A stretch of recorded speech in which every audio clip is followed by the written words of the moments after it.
The All Dress Podcast with Connor McKenna, Eric Macramella, and Sean Starr starts now. Welcome back. It's episode 2. It's the All Dress Podcast. I'm Connor with Sean and Eric. McKenna with Starr, Macramella. Eric, you look like in Ocean's 11 when Brad Pitt is trying to look like he's in disguise as like a guy who's working out or something like that. Does this ring a bell to anybody? It does. It does ring a bell. I think this is how it's how overweight dads dress, because the Under Armour has a way of suppressing the unsightly parts of the upper body.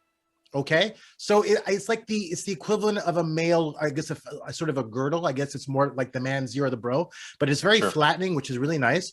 I also feel as though with my Egyptian complexion, guys, that I look really hot wearing red. Says who? Says who? The homeless guy. The homeless guy who lives outside of our building. All right, listen. Social distance with the guy? Before we dive deep on the Canadiens' big win on Saturday night, big road trip coming up, maybe a season-defining road trip coming up, we have to address the elephant in the room. And no, it's not Eric's choice of wardrobe, but it is Eric's reaction to the interview heard around the world yesterday. Eric's got a take on Meghan Markle. We don't know what it is. He hasn't warned us, so take it away, Eric. I don't know. I don't know if it's a take. I just want to make one thing clear, because that was a bombshell interview. It was fantastic, very enjoyable. But for me, the takeaway wasn't the lack of royal support for Meghan. The takeaway for me, were not the allegations of institutional racism. The takeaway for me is that Meghan Markle remains the best looking human being on the planet. I mean, there is no one more beautiful than Meghan Markle. And so that's why it was a tremendous saving. And I will say this, Meghan, if you're listening, and I know you're listening, how you doing? Wow. Where's your wife, dude? My wife and I have a rule. If Meghan is on the television and she walks in the room, she must turn around and leave the room, because Meghan and I must be alone. I mean, is there anybody, honestly, those eyes, the nose and the chin and the high cheekbones and and the mix of race? I mean, she is just drop dead. I love her. I don't know if I can say that. My favorite reaction was the people who were shocked at the racism of the royal family. Was, I can't believe these super rich British people are racist. This is crazy to me. Dude, it's 2021. They're wondering about Archie's skin color, man. In 2021, like where have they been? Like, have their heads buried in Buckingham Palace for 30? That's exactly right. They go on hunting parties. They marry their cousins. These are absurd people. When? In 1776? They don't do that in 2021. There's still lots of racist people who aren't in the royal family in 2021. It's like a huge thing. I mean, Connie made a really good point. Eric's attraction to Meghan Markle is a red flag to me, man. Like, she said on the interview she had suicidal thoughts. She's kicking it in Buckingham Palace, and she can't even be happy in Buckingham Palace. She's a royal. Sean, but she's so good looking. And when's the last time the royal family had a black king? I haven't seen one. I agree with Connor. It's surprising to me, if not astonishing. People are surprised that the royal family, at least these allegations are being advanced against the royal family. I mean, please, how can you be surprised? And again, I was so good looking. I told Connor today I was shocked. He's talking to me. I was shocked by it. You're white. That's why you're shocked. You're shocked that a super wealthy 90-year-old landowner in England is racist. Well, only because I choose to believe that it didn't come from the Queen Mum or her or anybody else up that high, 1899. So I'm going to give the Queen Mum is dead. Prince Philip is 99 years old. No, Queen Elizabeth II. Queen Elizabeth II. He's not. The grandma. Harry says it wasn't him who said it. That's right. So that's what I'm saying. Like, so if I choose to believe that, not coming from people that were born in 1897 here. I mean, I don't know. It's just shocking, shockingly disappointed. Yeah, I just a lot of old racist people. Anyway, so let's move on to the Canadiens. I wanted to start off with Carey Price. It's only been a couple of games. Jake Allen's come in there, but since last we spoke, signs starting to feel good that maybe Carey Price is bouncing back here. Looks better to me. I mean, I think there's a lot to take away from some of the parts of what Stefan Waite had to say. And in part, it answers this question because some of the quotes that the former goalie coach said was that he thought Price was cheating. And it's something, Connor, we had talked about before. You mean like big pads? Not with Meghan Markle. Yeah. Cheating no one touches Meghan. Nobody. Because the defense is so bad, dude. The defense is so bad with the Montreal Canadiens. Carey Price didn't trust them. And how many times did you and I, Connor, talk about Price was anticipating what the player was going to do with the puck, and he thought he would ring it around the boards. Instead, he got caught. It goes off the post. And I think Stefan Waite's right. I actually think he's right by putting a lot of this on the defense, and that Carey Price was asked to do too much. So I think with some of the changes, he looks better and certainly looked a hell of a lot better on Saturday in the 7-1 win. Yeah, I think it's premature to say Carey Price is back. I mean, he's been off his game arguably now for more than a season. Some would argue for a number of seasons. There's no doubt, though, the Canadiens, against the Jets, didn't face as many quality shots. And that was a function of all 5 guys on the ice playing well and giving Carey Price some level of relief. But ultimately, this is not a very nimble D. And so this is why you're saying Ducharme, he's playing Romanoff and Kulak the most of any of the 6D, because at least with those guys, especially with Romanoff, there's some level of mobility that perhaps isn't offered by the rest of the D. Carey Price isn't back. He looks better, but still, you have to wonder against a team that's got, quick forwards, agile forwards, which Carey Price is going to show up. Yeah, I need to see like a 2-week stretch in which he's consistently the best goalie on the ice until I can really make that determination. And we haven't seen that yet. But I'd say some encouraging signs for Carey Price right now, for sure.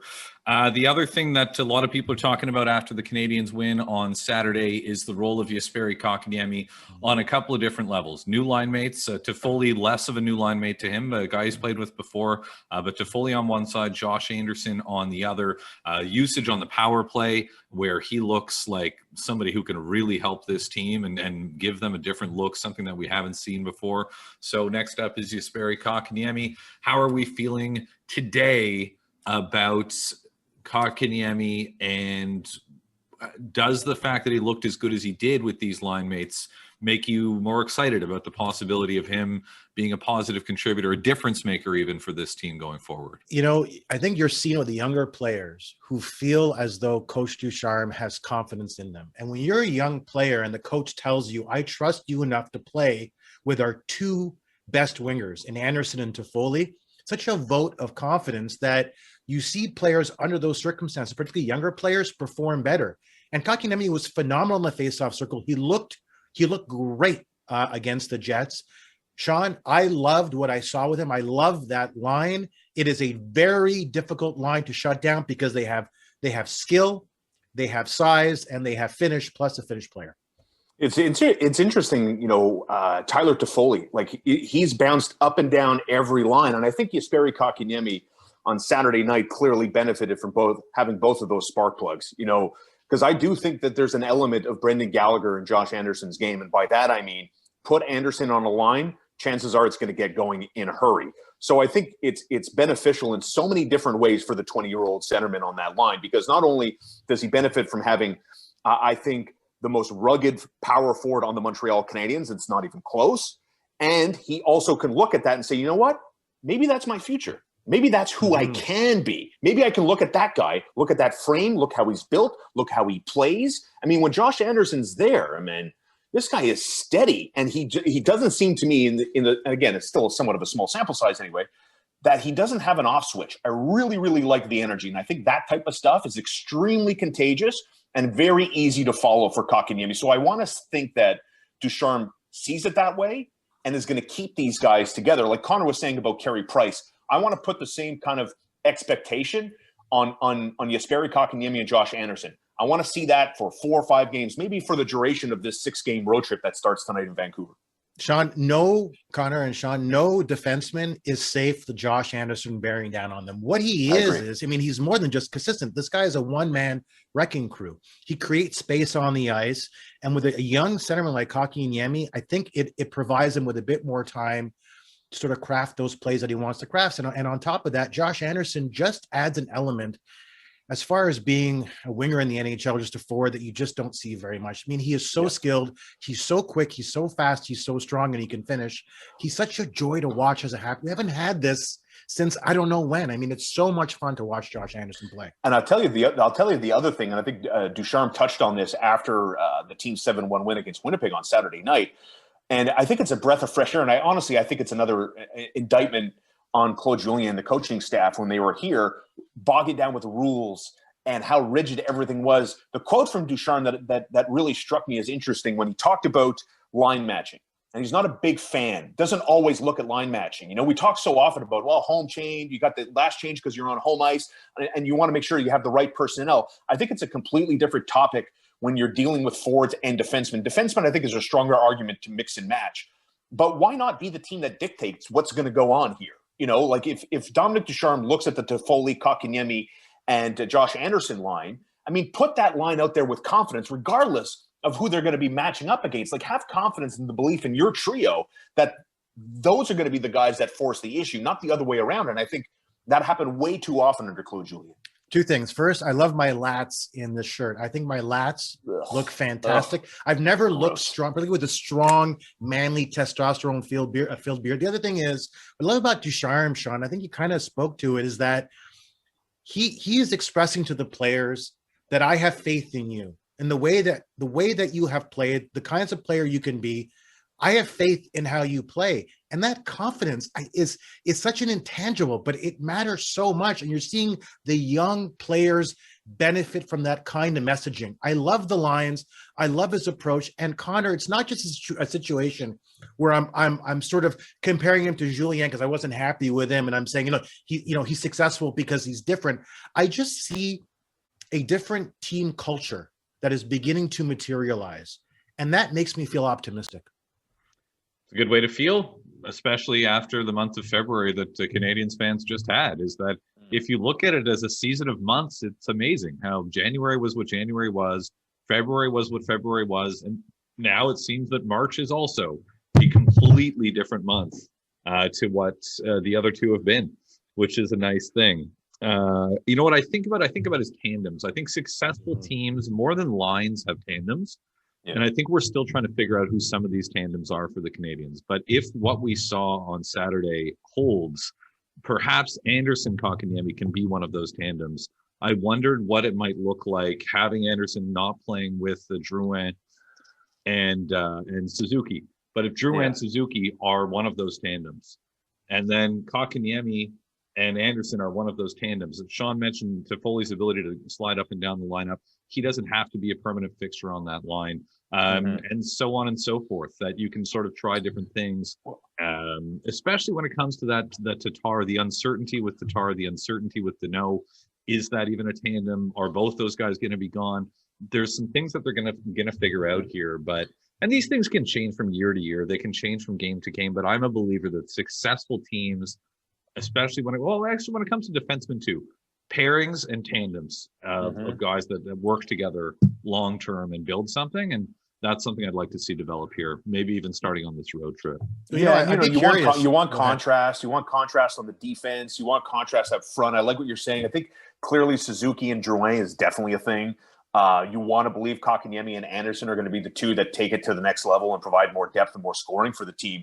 But like what I'd like to see is Brendan Gallagher go back up and play on the right side of Nick Suzuki's line, taking him away from Phil Danault and maybe moving Yoel Armia.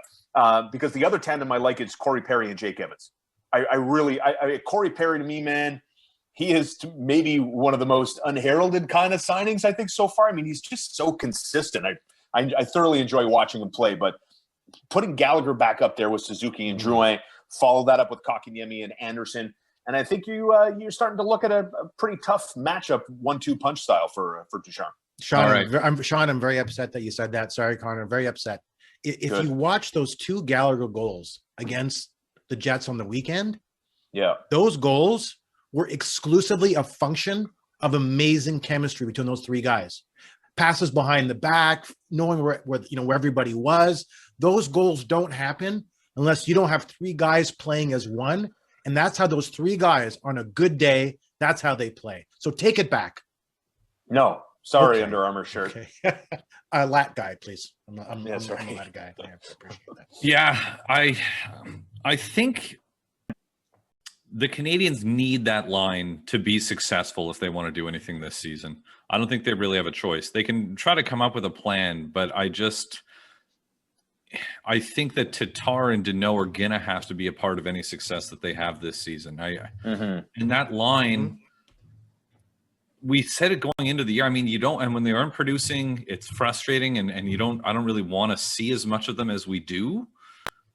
But that's how it's going to be. Even a coach like Dominic Ducharme, a young, forward-thinking coach, he's still going to go back and lean on that. And I think it's the reason Eric describes. It's the chemistry. There's a reason that, right? I mean, they were talking about the no-look passes. Did you know? Pat Hickey asked him, "Did you know that Brendan was there?" And he's like, he laughs. Of course I knew, Pat. Of course I knew that he was there. And when they were successful as a line, we would hear about this from these guys all the time, right? We just haven't heard a lot of it this season because they haven't been very successful. But what is success? I mean, we're talking about a performance on Saturday night, like we're talking about them playing great together and 2 nice assists from Phil Deneau. Je comprends très bien, but it's one game. I'm looking for sustainability. I'm just pointing out that like last season when it was their best line. Something. But I mean, Sean. So I mean, I feel bad historically, Sean. But historically, haven't they shown you that they can be sustainable? I mean, is it enough to say, well, in the first 20 games they haven't been what you want, so that you take them apart? I mean, I don't think so, because they've shown you historically how good they can be, and on top of that, this season there's no sense of urgency to that line. So if they aren't producing, well, 3 other lines can produce. Yeah. The other thing I want to ask you is this, guys. I'm curious. Go ahead, Sean. No, I was just gonna add that it's like, what have you done for me lately kind of world. I'm not going to dispute the fact that Brendan Gallagher has been the most consistent goal scorer and Phil Deneau has been a centerman. I get that, but we're talking about a centerman who hasn't scored in almost 50 games, and Brendan Gallagher, I think it's fair to say, is starting to look more and more like Brendan Gallagher. But in the first month and a half of the season, you were wondering what was going on. So there was that luxury of kind of feel it out, let the lines and the players figure it out themselves. But I think enough time has passed, at least in my mind anyway, to make some more aggressive changes. The only thing, Sean, I'll say to that is because now the Canadians, as Anderson said on the weekend after the game against the Jets, is that the Canadians do have a lot more depth, and we know that. We have to start looking at the Habs differently than we have in past seasons. Because they have that depth, we don't have to go nuts on one line. We can give them the time and the opportunity to manifest themselves, as we hope. Well, we can if they're not on a 5-game losing streak. We can if they're not having a month like they did in February. But if they're not producing and they're losing, I think that the criticism is always fair.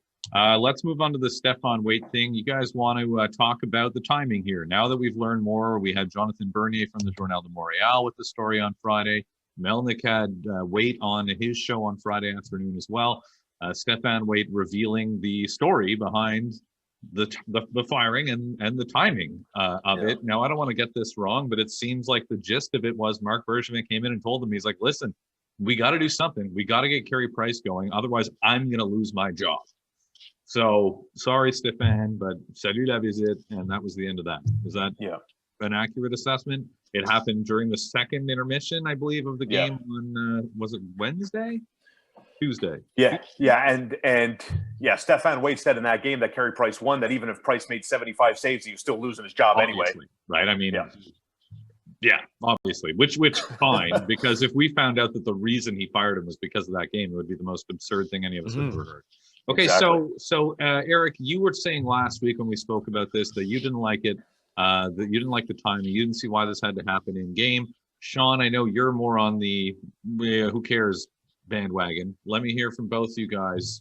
Eric, take it away first. Why you don't like the timing on this firing? Well, I'll say I didn't like the timing when the report first surfaced that he had been fired, because to me, while we didn't have all of the facts, it suggested to me that Marc Bergevin, that this was a bit of a panic move, because while I support his decision to fire his goaltending coach, that's his decision. I question the wisdom of the timing of the execution of that decision after the second period. It struck me as a little bit odd, and that to me suggested that maybe he was buckling under the pressure. And then we learned that he tells Waite that, look, if I don't fire you and Price doesn't start playing well, then I lose my job. And he's right. That's what I said on our first podcast, that if Price doesn't turn things around, the Canadians don't make the playoffs, then Bergevin is out of a job. Mm-hmm. So the timing of the move, Sean, struck me as a panic move. And now when we hear about what happened, that just tends to lend support to that theory. I mean, I think, with Marc Bergevin approaching Stéphane Waite and saying, listen, your guy better get this figured out or else I'm out of a job. Eventually, we're all out of a job. I think that because of Stéphane Waite's role on the organization, with the organization, I stand by my comment from last week and my point of view from last week in regards to why they decided to let him go in the second period. Obviously, much better, in my mind anyway, not doing it before the game. And also not doing it between games for the organization. So I think they managed it the best way. The one thing I will say, I think there is a little bit of behind pull the curtain back. I think you're going to see a lot of scrambling going on. I think there was a lot of ammunition that Stéphane Waite provided in both of his interviews in print and on the radio when he spoke about the coaching staff, the dysfunction or the lack of organization, especially in the defensive zone, and ultimately, whose lap does that fall on? One name only. It's the general manager. It's Marc Bergevin. Hang on, Sean. Hang on. Are you telling me that you believe it's better timing for Bergevin to fire Waite after the second period than the next day, which is an off day? Yeah, that's better timing. It's a circus. It's, for me, it is. And the way it makes sense in my mind is, now, we're looking at, the team X's and O's, wins and losses. And now we've created this kind of drama, soap opera in between games. It could create the illusion of now we've made this a story to occupy the time between the Canadiens' last game and the game they're going to play in a couple of days. It was a story. It was a huge story. This story dominated the airwaves. It would have been a hell of a lot bigger, and I think it would have been a lot more dramatic than what it turned out to be, which at the end was still very dramatic. Sean, you know that I love you. Connor, sorry. Sean, you know I love you, but the timing of the decision after the second period is what dominated the discussion about the firing. It wasn't the firing. It was the manner in which Bergevin went about it. That's what dominated the conversation. Yeah, because we've never seen it before. But there's a reason why we've never seen it before. It doesn't make any sense. He's a coach. You don't fire someone during a game unless you're Pierre Gauthier. It doesn't make any sense. People made an issue of the timing because we've never seen it before. It had no bearing, in my mind, on how the organization is run. Connor, what do you think? I think that I'm more inclined to agree with Eric than I am with you, Sean, based on the information that we now have. Look, first of all, Stéphane Waite's totally disconcerting level of honesty here is the first thing that I want to say, is just where it's like, wow, we are not used to anyone associated with the organization just coming out and telling the truth, right? Does anybody think that Stéphane Waite is sour grapes and that he's lying? Like, nobody thinks that, right? No. I think there are some sour grapes with how he's throwing the defense under the bus, which by extension is throwing Luke Richardson under the bus, which by extension is throwing Claude Julien under the bus, and all of the guys who play defense for the Canadiens. Well, I think they deserve some criticism. To put it all on them, come on now. We watch Carey Price. The guy's got pucks going right through him. That has nothing to do with the guy's defensive zone coverage, as bad as it may have been at times. So that's a bit of a cop-out to me. I think there can be some accountability for the way Price was playing, in which we didn't hear. But hey, he's a goalie. Carey Price is his guy. That's fine. But when we talk about the way the Bergevin handled this, you can't tell me that the general manager showing up in the loge of the guy and saying, okay, buddy, how's it going? And he's sort of expecting, oh, hey, Mark, what's up? He's like, by the way, you're fired. Like, whoa, that's pretty wild, man. That's, we say we haven't seen this before. I love it. No, you don't. You don't, and you can't. You don't, only because the manner, I love how Connor sort of explained it, because the manner in which he was fired makes it far more likely Waite is going to speak publicly and candidly, which is what we saw. Well, I guess he doesn't have a non-disclosure agreement, right? Right. Which I guess most guys that get fired do. It's like you can't have difference. Well, no. Did he embarrass the organization? Did Stéphane Waite embarrass the organization? No, nobody's saying that. Exactly. So exactly. So yeah, but it was embarrassing. It was, if Bergevin knew that that's a story that was going to be leaked, that's an embarrassing story because it suggests that Bergevin's. Come on, Sean. It's a bit embarrassing that it does, to use the P word that Eric just used, that Marc Bergevin was like, and it was on a Wednesday after. Let's not forget that he had just fired two coaches, And here we are 4 days later that he's scrolling in the middle of a game and firing another coach. Not a great look, right? If listen, was a problem, you let him go with the other guys, don't you? You guys are going to kill me for this. You guys are going to kill me for it. I'm going to say it anyway. It's like firing an accountant on a Thursday. I'm going to kill you. Who cares? You're firing an accountant on a Thursday. You're going to wait till Friday at 5 o'clock? No, you fire the person now. Okay. But answer the question. Answer the question. He fires Claude Julien and he fires Kirk Muller. 1 week later, he fires Stephane Waite. Yeah. What happened that made I wish I knew. The one conclusion I can get to, and it's a total assumption, obviously, is that he knew it was probably coming. He knew it was in the back of his mind. As I've told you a couple of times, that I think that Marc Bergevin knows that he's dead man walking if this season continues to go sideways. And like he told Stephane Waite, it's your ass or mine. And right now, your ass is on the chopping block. And he slept on it and couldn't wait anymore. Right, I guess. That's what I think. I think he should have done it when he did the other guys. If he thought the writing was on the wall, then I agree. The thing that makes sense would have been to do it then. I can agree. All right, let's move on. I can agree. Connor, I want to apologize to the children for the bad words or the bad word that Sean was using. Sorry, kids. I didn't even notice. I don't know. He used the A word. Sorry, kids. In case kids are listening. I'm not apologizing. I don't apologize. All right. The Canucks are the Canadiens' next opponent. 10 o'clock Monday, Wednesday at 11 p.m. They're 4-0-1 against the Canucks this season in 5 games. They've outscored them 28-16. This was I think we can say was the first time in the division, and it's happened to other teams since, but it's the first time in the Canadian division that one team just beat the living hell out of another team over a consistent period of time early in the season.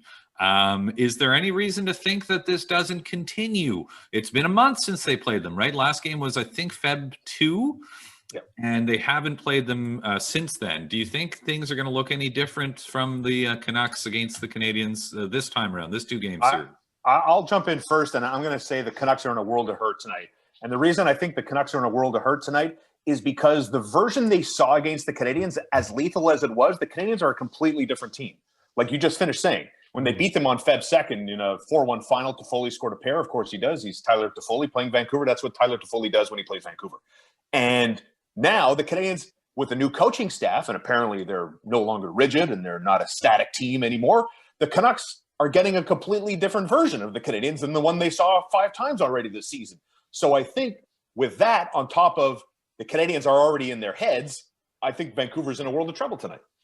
I just got an email from Tyler Toffoli, and he says, quote, "I'm so excited and I just can't hide it." I remember a couple of weeks ago, I interviewed it was a faculty of law event at McGill. I interviewed Chris Deere, the assistant general manager for the Vancouver Canucks. And as we were waiting to go on the air, do this interview for the law students, I thanked him. I thanked him for not signing Tyler Toffoli, and his reaction, his head just dropped. Look, I mean, I don't know if the Canadiens can be as dominant as they were against the Canucks. I mean, that they look terrific. I mean, they look nearly perfect against the Canucks. That being said, the Canadiens, if they're playing well, this is a well-balanced team. It's a strong team, and they should be hard to play against. And if Carey Price and Jake Allen, but mainly Carey Price, if they play well, this seems, from the Habs standpoint, to be a welcome opponent at the right time. Mm-hmm. Yeah, they've got a bad blue line. I mean, that's not going to change. Their blue line is bad, and their depth players are bad. I mean, they've got, obviously, Pettersson is great, and Besser's a hell of a player, and Bo Horvat's a real good player. And then there's a lot of guys who they're paying that aren't very good, especially on the blue line. They've got question marks in goal. Demko's had his moments and has grabbed the goal a little bit, but still. But I will just add this. I don't think there's any reason to expect that the Canadiens are going to steamroll them the way they've been doing. This is the NHL. The unusual thing was what Montreal did to Vancouver in those 5 Exactly. games. They're going to fight. I mean, they're going to have to fight for W's. That's how it's going to be. A lot of us were guilty of sort of saying, okay, this is like who the Canadiens are. They're a juggernaut. They're going to score a shorthanded goal, 2 breakaway goals, and a power play goal, and a shorthanded goal every game. And then, things reverted to the mean. But I think it's a good matchup for the Canadiens, but I don't think it's as good as it looked in the first 5 games. No, I agree. I agree with that. And also Vancouver's playing well. I know they've been at home after a little bit of a road trip where they lost to Winnipeg and then came back home and beat the Leafs in back-to-back games. So they're going to be feeling pretty good about themselves after, handling Toronto, I think 4-2, 3-1 were the scores in those 2 games. So, but I do think that with Montreal being, I think, a little bit more well-structured, and I think and primarily, I base almost everything now on 3 players: Jesperi Kotkaniemi, Jonathan Drouin, and Romanov. I think these 3 guys have absolutely exploded with confidence since Claude Julien has been turfed. And I think that is infectious. I really, really believe it. And I don't think it's a coincidence that Jesperi Kotkaniemi probably played his best hockey since the bubble when he was given that assignment, an assignment I think he earned, and you saw the best version of him on Saturday. Yeah, I think that, the Canadiens match up well against the Canucks given the speed of their 4 lines. That being said, as Connor said, this is the National Hockey League. And the Canucks have the benefit of something they didn't have when they played the Habs earlier in the season, and that's time to prepare. And they've got a book on the Canadiens. And we saw when the Senators got a book on the Canadiens, they kind of figured them out. And so I wouldn't expect the Canadiens to be as dominant. Do I expect them to win? I don't know. Do I hope they win? Of course I do. But the question I want to ask you guys, you mentioned his name a number of times. How do we expect Drouin to perform this week? Because are we seeing who we should expect to see with Drouin? That's a player who's a good playmaker, really good vision, not too hard to play against, and can't necessarily finish. Is this the player that we have now? And if so, are we okay with that? Or can it be better? That's not how I would describe his play lately. I think he's been fantastic. I think he's been really, really strong lately, playing some of the best hockey we've seen him play. The problem with him has been consistency. Like any really good player, it's just the reason you say that they're really good and not just great is because they don't do it on a night in, night out basis. Since Ducharme's taken over, I think we've seen one of the most consistent stretches of hockey that Drouin has played since joining this team. If he plays that way, I'll take that guy on my team any day, personally. I don't have any problem with his game. Well, that's it. Like, you watch him play, and I can't be the only one. Like, why are you playing like this? Why? Was Claude Julien really that suffocating? Was he really that stiff of a disciplinarian that if you made a bad pass or you got creative or you didn't back check aggressively enough or quick enough, like, you were going to be sent to the doghouse? Like, I don't understand how these 3 guys look like completely different players. They play with confidence. Like, exactly right, Connor. Like, the thing with Drouin that drives everybody nuts, he's talented and doesn't show up enough. And you put your hands up in the air saying, where are you? And then since Julien's been gone, I don't think you've asked yourself that question about this player.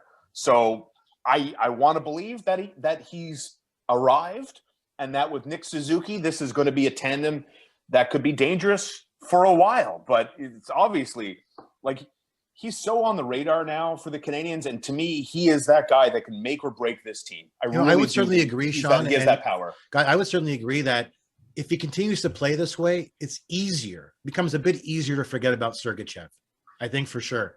And he's not talented. He's exceptionally talented. He can play. His skills are on a whole different level. The issue is he a hard player to play against? When the puck is in the corner, do you expect him to come out with the puck?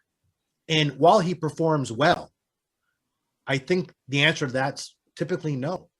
And you've got to be a bit harder to play against, particularly in the playoffs. I think that's a fair assessment.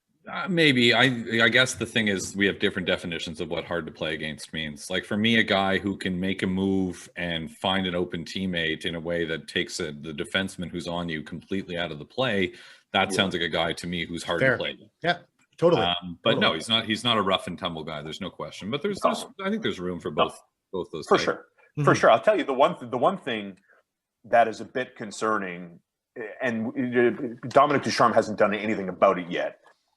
Like, Ben Sherrod is a skating disaster in his back end. And I don't know, what the answer is going to be from Dominic Ducharme, but I don't think that this can continue. If he picks up where he left off from the last, I don't know, let's call 3 games, I mean, the Canadiens are going to be in a world of hurt. And look, I mean, I don't want to put it all on Shea Weber, that Shea Weber's got to pick up Ben Sherrod, shift in and shift out moving forward for the remaining games of the season.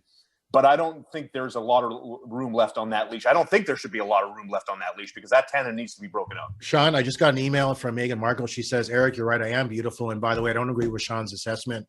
I was watching that game against the Jets, and I've seen what I've seen all too often with Shea Weber. He's half a step behind, particularly in his own zone. It's a concern. The pairing doesn't make a lot of sense. It's just two guys that aren't quick enough. But Sherrod, to me, is playing well. He's fully engaged. Shea Weber, to me, I love his personality. I love his shot, but Shea Weber, he's just a little bit behind to the point where, Forrest can catch up to him and make things difficult and make our transition game a little bit more laborious than it needs to be. Ben Sherrod's playing well. He's playing well. No, yeah, he's not. I mean, he's not playing poorly. The guy is fully engaged. I think the pairing is a little bit of an issue. It's who you're paired with. I agree. Right? Shea Weber is slow, guys. I love him to death. It's good looking, but my goodness. What does Lucy think? What does the beautiful dog think? He's here. The end of the podcast. I'm bringing in Lucy here for the Big Four. We're still working on the name here, but every week we're going to finish off with a Big Four things, a top 4 list or a list of 4 things. This week, I just watched Rome on HBO. Mm-hmm. Now, here's the thing about you and me, you guys. I've seen everything. The amount of entertainment that I've consumed over the past year is really just, you wouldn't believe it, honestly. And I've just, in general, I watched a lot of stuff. So I just watched Rome, which I had watched 20 years ago when it came out, and then I just watched it again. I loved it. It's fantastic. If you love Roman history, especially the time of Caesar and Mark Antony and all that stuff, then this is a great show for you. Find it on Crave or on HBO On Demand, HBO Canada On Demand. Top 4 HBO characters is your Big 4 this week. Any 4 characters from any 4 HBO shows. I don't care if these are primary lead characters or they could be secondary background characters. The list is your own to make. I just urge you not to be too obvious. Right. So give me your top 4, Sean Starr. All right. So a lot of this for me is based on emotion. It's how a character in a particular show makes me feel. And to me, that's one of the best compliments I could pay to a writer and certainly an actor, because you evoke emotion out of me. So number 1, I'm going to start from the top and work my way down. It's my favorite show of all time. Tony Soprano is the greatest character in television history, in my opinion. He is the anti-hero. He makes you sometimes question your own morals. So Tony, for me, steps up at number 1. Tyrion Lannister. I don't think the Game of Thrones supervillain, I don't think anybody aggravated me more on television than Tyrion Lannister did at Game of Thrones, which no doubt I'm sure we'll devote some time to at some point in the future. I'm going to go off the board a little bit with my 3rd pick. Nucky Thompson. No. Steve Buscemi's lead character from Boardwalk Empire. Not only was he a badass, and I think Steve Buscemi pulled the character off, but he was so smart. He was so cerebral. He thought his way out of so many different jams through the Prohibition era. And last but not least, it has to be Omar from The Wire, recognized by so many as one of the greatest, if not the greatest show of all time. So many memorable moments, so many memorable lines, such a memorable character. He went against the grain in the era in which he was on The Wire. So that's my Big 4 HBO characters of all time. I just got an email from Meghan Markle. She says, I am very beautiful, and I don't agree with some of Sean's choices. Steve Buscemi is a really good actor. In fact, he's a great actor. He was poorly cast in that show. That show had everything. They spent a ton of money on set production. Yeah. Ton of money on writing. It was just poorly executed. I tried to finish the series. I couldn't. And I was upset because I love Steve Buscemi. I couldn't finish it. And The Wire. Thank you. Loved it. Connor and I are sort of the same, despite the fact that we're different colors. The Wire. It's a theme on the podcast. The Wire hasn't aged well. That's the issue. Whoa! I don't agree. Okay. When did you watch it last? I watched it. I got the series on DVD, so that will tell you how long ago it was. Maybe about 5 years after it aired, and I had difficulty watching it. Now, but it's Eric. I can't focus. This is true. Yeah, but that's not about it aging. That's not it. I mean, it's how real it is. I should watch it again. Part of but if you're going to be into it, like, look, there's a couple of things about it. First of all, the Baltimore accents are a lot. And it can be hard to understand what they're saying at first. You get used to it after a while, but at first, sort of the slang plus the Baltimore accents can be a lot. The second thing is that they kind of reset after the first season and ask you to kind of restart and regroup for season 2. It's a lot of people rubbed a lot of people the wrong way, but I think for me it's like it's one of my favorite litmus tests for whether or not you have an opinion that I should really respect when it comes to television. Oh, that's subtle. Okay. Anybody who tells me that they thought season 2 of The Wire was bad or that The Wire isn't a good show, I basically don't respect your opinion. No, it's fine, because I feel the same way about The Sopranos. There are certain shows that we use as an IQ test, a TV IQ test, and The Wire for you is one. For me, it's Sesame Street, but they didn't appear on HBO or air there. So I'll give you my top 4 characters from HBO. And I put it in order of from heralded to unheralded. I want to give the underdog number 1 because they are the underdog and a show that I absolutely love. But number 4. Can I stop you right there for a second? Can I stop you there for a second? Yes, of course Connor, you can. You want to bet on this? I'm going to bet you another lunch that in Eric's top 4, he's got Kenny Powers in his top 4. Do you want to take that bet? I've got Kenny G. I've got Kenny G in my top 4. By the way, Sean, I'm looking at the thermometer behind you. Is it 25 degrees Celsius in your home? That is really hot. Why don't you walk around in a towel? That's ridiculous. 25 degrees Celsius. Look at it. And it's cold. And it's cold. I have an insulation problem. It's not even cold outside though. It's welcome to my life. Welcome to my home. Everybody. So you keep it 25 so that you can keep it 20 kind of thing? I guess so. I think probably real feel might be exactly like 21, 22. We're running short on time. Here we go. All right. So I will go quickly. 4 and 3, same show, The Sopranos, Eddie Falco and Tony Soprano. Eddie Falco to me, Edie. Thank you. What did I say? Eddie? Yeah. It's a woman, so it would be Edie. That's Edie her brother. Falco's performer. She's number 3. Carmela Soprano, 4. Right? Yeah, she was. Her performance was. Just go back. I've watched The Sopranos twice now. It's better the second time. David Chase is like a modern day Arthur Miller. The writing on The Sopranos is so great, so perfectly cast, and the show. Episode 1, season 1, the characters are the same as they were at the end. That to me demonstrates a level of clarity when it comes to these characters that's unprecedented. Yeah. All right. We didn't ask for your life story. Number 2, top 4. Larry David, Curb Your Enthusiasm. It's pretty good. I think we'd all agree. I love that show. I love how he gets kicked out of every party and he's okay with it. And number 1, they don't talk about this show, but I love it. I've watched the series 3 times because I'm not having sex with my wife. And here's the show, the Larry Sanders Show, starring Gary Shandling. That show, to me, was absolute nuance genius. Groundbreaking. Hey now. So different to have such a show like that at that time. Genius. All right. Groundbreaking. My list. Go. I've never seen the Larry Sanders shows like before I was born. It's part of my IQ test. Oh, it's called syndication. Okay. So my guys, here's first of all, Game of Thrones. I don't think of those characters as being HBO characters, so they're just not for me in that conversation. Is that because you're a book purist? Is that why you dismissed it? That's the guy. Yeah, I did. I read the books before this came out. So I just want to make sure. Yeah, there are books. I didn't know there were books. Second thing is I just left The Sopranos off just because. What? Okay. What? Okay, fine. Okay. You guys are both going to pick Tony Soprano. I'm not going to also pick him. Forget it. I want to give some credit. What about Eddie Falco? Eddie was really good. Okay, so McNulty from The Wire. Jimmy McNulty, classic D-Gen, terrible husband, terrible father, pretty damn good detective. Great lover. You've just described me. Thank you. Willing to do whatever it took, including very immoral and illegal things. In order to You've just described me again. Thank you. My second one is a one-season character from True Detective. It is Matthew McConaughey's Russ Cole. He was on my list. Well done. Nice one. Yeah. Time is a flat circle, and you know you love about him. He's got there's the 2 different ones, right? There's the disheveled version that's building little men out of beer cans in the interview room, and then there's the handsome one who's doing his work there in the flashbacks. Selena Meyer from Veep. Oh, I forgot about that. Of International Women's Day, I'm going with Selena Meyer. She is so funny. That show, you guys, I mean, the writing is as tight as anything you'll ever watch. She's got so many great one-liners.